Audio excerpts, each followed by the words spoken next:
Yo, what's up, Alex? It's been a while. Hello. Yeah, been a few weeks. I definitely have. So what's on our agenda today? Listen, yeah, I think today we want to talk about like community stuff. And recently I saw you join some sort of paid community. I never seen anything like that. What is about? Where did you join? Why? Who's the guy behind it? How much it Yeah, costs? And tell us yeah, I everything. can. So I yeah, it basically was yesterday. I joined Jay Klaus's paid community. It's called the Creative Companion Club, and it's basically like a community for people who want to or who are like on the way to becoming full-time creators. Like it's a place where this type of people get together, and Jay, who is someone that has done it like not so long ago, is just like outlining the blueprint, let's say. So there is obviously the community members, but there also he does like every month he does like shared sprints, which are like some sort of similar to like a cohort course. So, but like super focused into one topic that goes into being into becoming like a full-time creator. So he basically does like, I don't know, I think like last month was something around building a lead magnet or something like that to get more email subscribers. So they did like 2 or 3 sessions about building a lead magnet and the types of lead magnet and stuff like that. So it's super focused on that and super focused on, at least from what I've seen, it's super focused on being like actionable too, like getting you to do things, but just inside that community. So So yeah. so it's basically like a paid community where there is whatever this, Slack or something where there are the other community members. They create some sort of challenges. They share like probably a lot of resources. You have some access to some smart people who have done some cool things, and that's that. Yeah. Yeah, exactly. Basically, for me, it's like a way to get access to people who are 2 steps in front of me. Like, I think that's something super important for me. Was also when I started on Twitter, I started following people who were like 2 steps in front of me, and just to learn from those people. I mean, obviously there are the huge creators, and you can learn a lot from them. But I mean, it's easier to learn from the people who are not that far away from you, but that they were like the you from 1 year ago, 2 years ago. So those lessons are way more practical for me, than like a thread or something by someone who has 500,000 followers. That's not really useful for me. It's not. We are not at the same scale. But in this case, we are. Yeah, I think we have talked about it. That like, I think I've mentioned that as well. Like, because before, like, I was binging like all the like audiobooks and listening to all the like Seth Godins and Tim Ferrisses of the world, and it was like inspiring and awesome, and there was a lot of wisdom. But to get some really actionable advice that makes sense at this time, not like 20 years ago when Tim Ferriss was like sticking his website together using some crazy tools, it's a lot more useful. So it makes a lot of sense what you're saying. Yeah. So yeah, it's cool in that sense, and also it's super cool because like Jay, the founder, and this is like I haven't had too much time to consume the content that's already there, but I've seen one of the things that it was that every month he does like a monthly retrospective on like his business, and he basically talks about it for half an hour like openly, and he shares like how much money he made, how much money he spent, like the different revenue sources, like where does the money come from, how does he think about those things, how does he maybe I should do more of this, maybe I want to do less of this, like in the expenses I spend this much money, like advertising this much money, like hiring someone for this or that, like it's like an inside look into a creative business from the inside, and that's like super cool. Valuable too, yeah, that's very cool. This actually triggers me a thought, because not sure, maybe later down the line, but I was thinking to like expand as well my whatever services I do or something like that. And that's an interesting idea, because I don't generally like to talk about, like, it's not like I'm like, I don't want to talk about the numbers ever, when I'm about like behind the scenes, but I'm not that too into that to do it publicly. But this is a nice way how to monetize that and do share it, because you probably get some useful feedback just by compiling that data and sharing it with others, as always. Like I just get interesting insights just by talking to you and then sharing some stuff that I have not thought through. So that's really cool. How did you find it, by the way? What made you to pull the Yeah. plug, and how much it costs? And did you know the guy before, or you just kind of whatever? Yes. So I follow him on Twitter, and I saw like when he announced the community and so on, but just like I didn't pay too much attention to it. But then I started seeing like some people that we are like kind of like Twitter friends, like we know each other.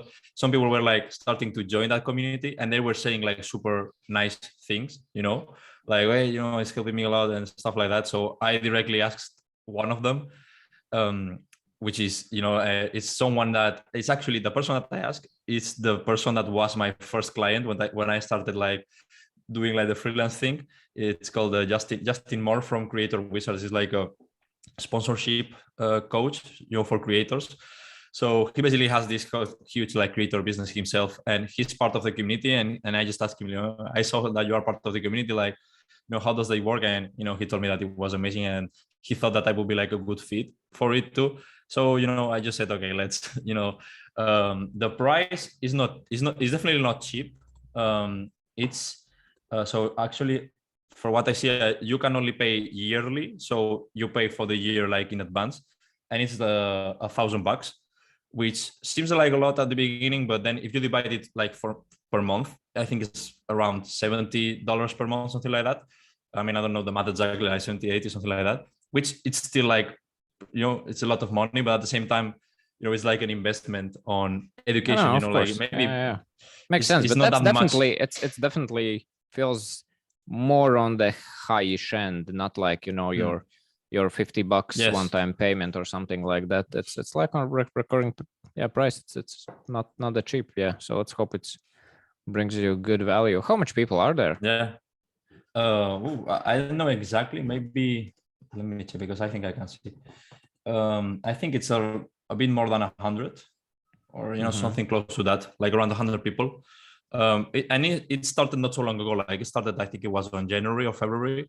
So it had been going for 6 months, more or less. So yeah, I think that's the numbers. But he has been working before with, I think, Pat Flynn is the name. You know him, like from Smart Passive Income. It was Basically, he was the guy running his community, like building the community and the memberships and so on, before moving to this. So it's not like someone like a random guy that decides to build a community and so on. Like he has, from what I've seen, like a proven experience in like building a successful community and like this kind of stuff. So it's like an investment, obviously, but if it works, for example, for what I already consume, and it's not so much, it's already like pretty valuable.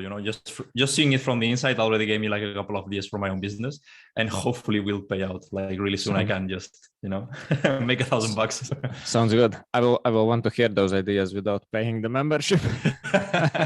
Yes, here in the podcast for a room.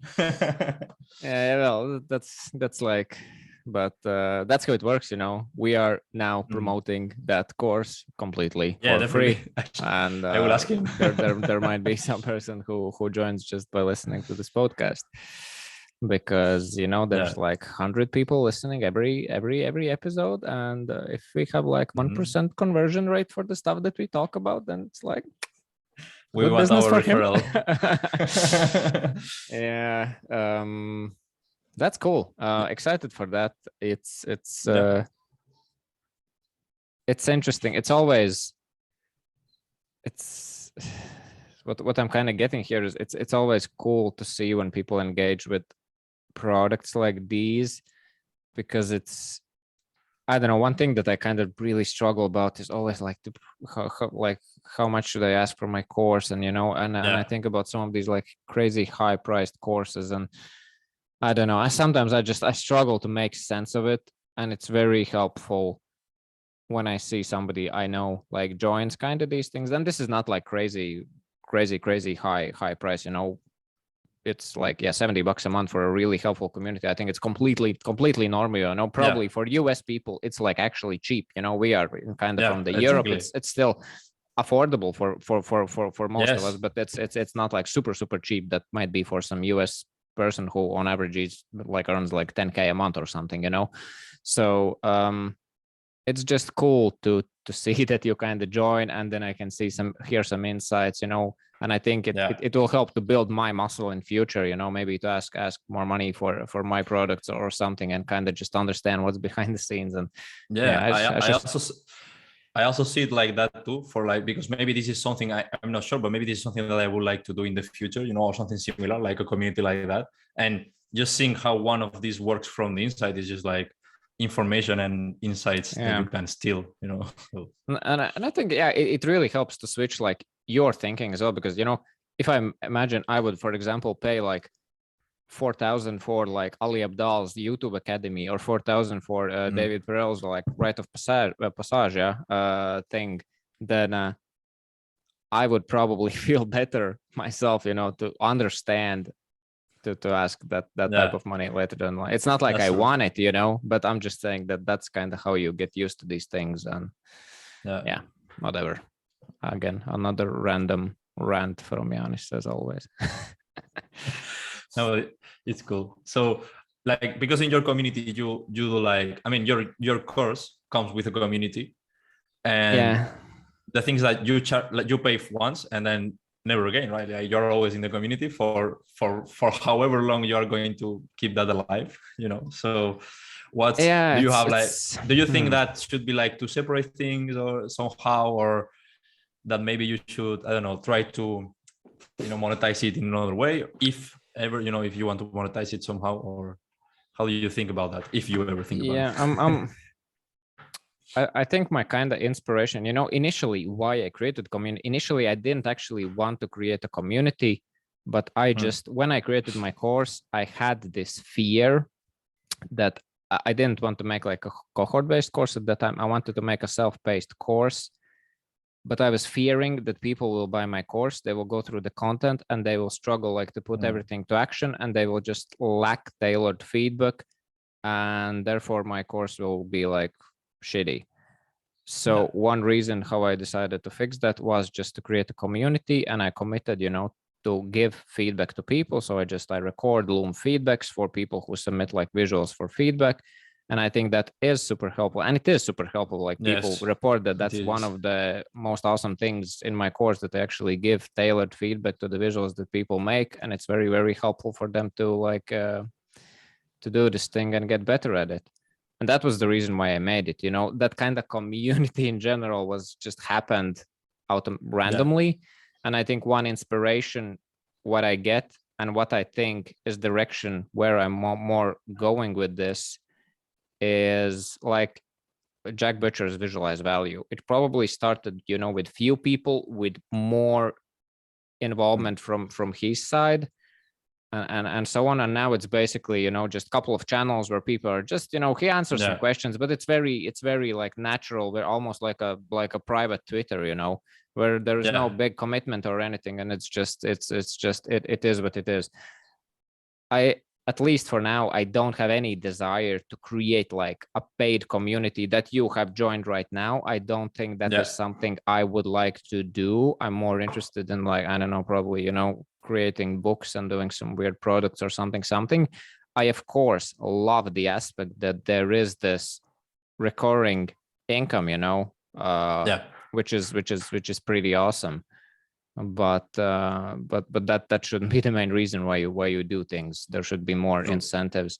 So kind of in future, I think my community will evolve more into something like Visualize Value. But for now, I'm completely fine to give these feedbacks and so on. So at some point, I believe I will remove that feedback option or I will figure out a way to maybe, I will give you tailored feedback for 1 month after you will join the course. So there is not this lifetime type of feeling, and people like kind of have this incentive as well to be proactive at the beginning, and then they kind of just continue in the community to share their work and so on and so on. So that might be one direction, or just I will cut those feedback sessions in general, leave it as a Visualize Value. But I plan to open some spots and create a bit better pitch for like consultings and something like that. So there is this clarity, like, you want my time, okay, like pay me X amount of money, let's jump on a Zoom call and discuss this, and that could be another direction. So that's kind of my thinking process. Not super clear on this, but that's kind of why I created, how it's going and where it might go. So we'll see. But so far it's good Yeah. fun. It doesn't feel overwhelming at all. It's actually like beneficial for me. I get a lot of insights there because people are sharing some Yeah. resources and stuff. So That's so far true. it's good. What about you? Do you Yeah. have any like ideas or something, or you're more like at exploration phase? Yeah, I think I'm like exploration phase. Definitely, like the thing that I'm focused on growing right now is the newsletter, because of our past podcast. We also talked about that, and we just want to keep like our subscribers safe, not on social media, but like somewhere else. But and the logical next step tells you that the good thing to build after that should be like a community, maybe. But I'm not sure. The good things about they have like a lot of good things, but also really like a lot of bad things, in the sense of like super time demanding. If you want to be like super on top of it, like you need to be probably handling a lot of customer service kind of tasks, which is not that attractive. So I mean, the thing is that if I ever build a community, whatever, I hope to have the budget to like hire someone to do all of that things for me. Like have like a community manager, someone who is in charge of that, and I just show up for whatever, live sessions, or to answer some questions here and there, but have someone else like manage the boring stuff. Yeah. I think that would be my approach to it. Yeah, that sounds like it could be my approach as well if I decide to do it. But like I really wanna, as long as I can, I wanna avoid like hiring everybody for help and stuff like that. I'm gonna stick to Zapier. Yes, it's cheaper and it doesn't complain, right? Doesn't complain, and so far it has done its work very, very well. So yeah, all my like it's been a while, but before a couple of months or a month, I posted this like build in public thread where I like changed all my infrastructure and made it super a lot of custom things. But yeah, so far everything is holding up good and is working, so I can report that it's fine. But yeah, communities are awesome. I think we both have previously touched on a couple of other podcast episodes, like especially for aspiring creators. I can totally imagine, and definitely it was the case for me, and still like I would think about to making such investment that you have made. And I know a lot of people who are aspiring creators, they cannot like put $1,000 to join a community. Of course. But I think there are plenty of communities which have like kind of lower bar to entries. There are a lot of these courses, exactly the model I follow. You kind of buy my course and you join the community, which is where you have like lifetime access, and you still have access like to me and other people and so on, where you can chat along. And I think there are a lot of these communities, and the communities are super helpful when you're starting out. I think we have both cheered on like Visualize Value community at our like early journeys. It was super helpful just to find other like-minded people, and it's just try to find something if you're in that position.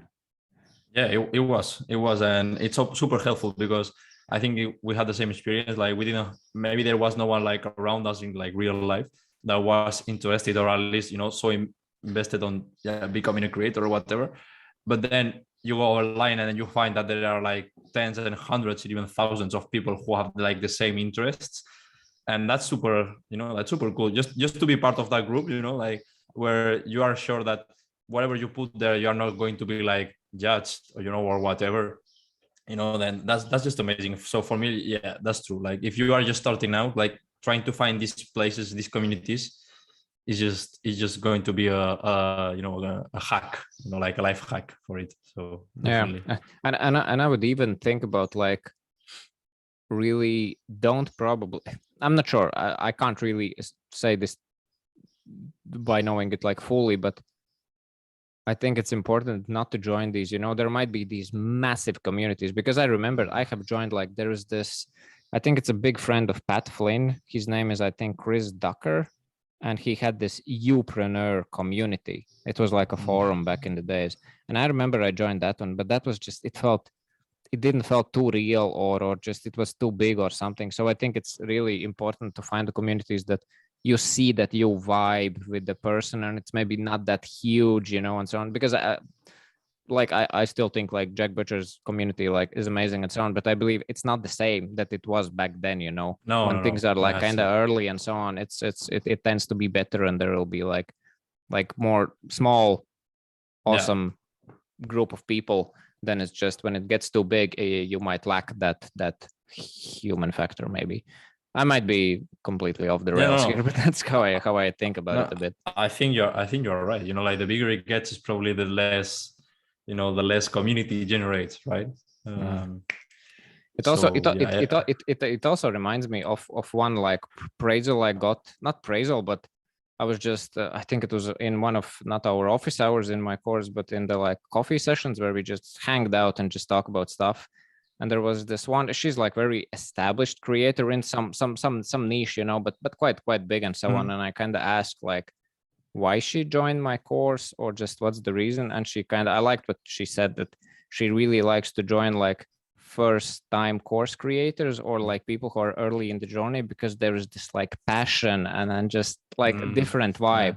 When you are like this, whatever, Stephen Bartlett, millions of followers, it's completely different, and it's like not that intimate and so on. And I think it's true for the most part, I believe. And I also noticed this, and maybe this could be like a topic for another episode actually. And I also noticed this in general, like with Twitter and with Instagram, whatever, as when your audience starts to grow, like the type of replies and connections you get sometimes are like a bit different than what you used to get at the beginning when I had like 1,000 followers instead of right now that 20 something thousand. So I also noticed that. So definitely, sometimes I mean, no wish, but it's like, I would be happy with 5,000 followers, as long as all of them are like super into it, instead of 20,000. I don't need them, I don't need followers, so yeah, I noticed that too. And just read your books, walk your dog, make a living by doing that. Basically. That's simple. Okay. Anything else on the community stuff, or that's the episode? Yeah, I think it's pretty good so far. Let us know if you want us to build a Winging It community. Just joking. Winging It community. No, we could make some secret chat group, but I don't know. I don't want to make. Fun. It's too much chat groups. Maybe. I don't know. We just made a group and people. We need a reason why we want to do it. It's I don't know. I don't know. We can talk about it. But okay, that's the episode. Okay.